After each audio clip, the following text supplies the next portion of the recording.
Radio मिर्ची presents फिर क्या हुआ। अमित और अमृता एक दूसरे से बेहद प्यार करते थे, पर कम वक्त नौकरी दुश्मन सी बन गई थी।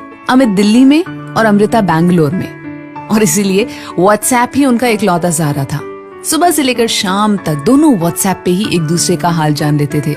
जैसे प्यार में दो लोग अक्सर करते हैं, ये टाइपिंग तो वो टाइपिंग, मैसेज रिसीव्ड तो उधर से टाइपिंग, जवाब आता होगा। इस एक्साइटमेंट में पूरा पूरा दिन निकल जाता था। दोनों एक दूसरे से जुदा होते हुए भी एक दूसरे के करीब थे, थैंक्स टू व्हाट्सएप। पर फिर एक दिन अचानक सब बदल गया। अमित को खबर मिली कि अमृता का एक्सीडेंट हो गया, और एक्सीडेंट इतना बुरा था कि अमृता का फोन तक भी नहीं मिला। अमित को सदमा लगना लाजमी था, पर किसी ने नहीं सोचा था कि अमित इस बात को कभी मानेगा ही नहीं कि अमृता अब इस दुनिया में नहीं रही। दरअसल अमित अमृता के जाने के बाद भी उसको व्हाट्सएप करता था, रोज मैसेज करता था। कई बार मैसेज डिलीवर नहीं होते थे, अमित को ये नजर आता था, मगर अमित फिर भी रोज अमृता को व्हाट्सएप करता।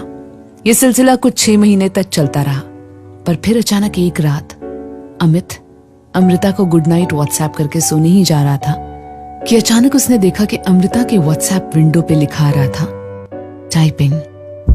अमित की धड़कनें बढ़ गई थी जब उसने अपने व्हाट्सएप पर टाइपिंग होते हुए देखा। एक पल में जैसे 6 महीने का इंतजार सिमट गया था। वो मुझे छोड़कर यूं सारे वादे तोड़कर नहीं जा सकती, जानता था मैं। अमित बस एक टक मोबाइल की स्क्रीन पर दिख रही टाइपिंग को देखते हुए सोच रहा था, और अब तक मैसेज उसके पास उसके फोन की स्क्रीन पर उभर चुका था, जिसमें लिखा था कुछ ऐसे, यूं धड़कनों में तुम थे बसे, हम खामोश हो गए, और दिल आज भी धड़कता है। ये शोर मेरा नहीं, तुम्हारी ही धड़कनों का है। हम हार गए, तुम जीत गए, लब खामोश हुए, दिल शोर करे, सब कुछ छोड़ छाड़ कर बस तेरी ही ओर चले। कुछ अधूरी बातों को आज फिर से पूरा करते हैं। जिस्म फना होते हैं, प्यार करने वाले कब मरते हैं। हम तुमसे मोहब्बत करते हैं, सिर्फ तुमसे मोहब्बत करते हैं। अमित ने मैसेज पढ़ा। उसे कुछ पलों के लिए कुछ भी समझ नहीं आया, और फिर खुद को संभालते हुए अमित ने रिप्लाई में मैसेज लिखा, बस एक शब्द, अमृता। नहीं, मैं अमृता नहीं, बल्कि उसकी बेस्ट फ्रेंड अभिलाषा हूं। 6 महीनों से आपके मैसेजेस के साथ पल पल मर रही हूं। अमित, मेरे दिल में छेद था, और वो अक्सर कहा करती थी कि अभिलाषा तुझे कुछ भी नहीं होगा मेरे होते हुए। अरे यार, मेरा दिल है ना, बस जिस दिन भी धड़कनें कम पड़ेंगी इसे दे दूंगी। मैं उसकी इस बात पर 2-4 लातें जड़ देती थी, और वो हंसती रहती थी। उस दिन हम दोनों साथ ही थे। उस हादसे ने उसे मुझसे छीनकर उसका दिल मुझे दे दिया। उसकी डायरी, सेल फोन और उसका दिल, सब कुछ है मेरे पास। पर आपको कभी नहीं बांटना चाहती थी अपनी अमृता से, लेकिन पिछले 6 महीनों से आपके हर मैसेज पर रोने वाला दिल उसका ही है।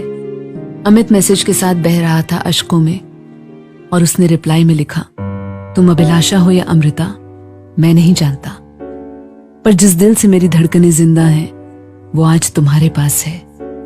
मैं 6 महीनों से आज तक बस इस दिल की धड़कनों में ही जिंदा हूं, वरना तो कब का मर जाता। यूं धड़कनों से धड़कनों में तुम धड़कन बन गई हो, तो बताओ जुदा कैसे रहे। मुझे सिर्फ तुमसे मोहब्बत थी। जुदा होकर भी 2 दिल जुदा नहीं हुए।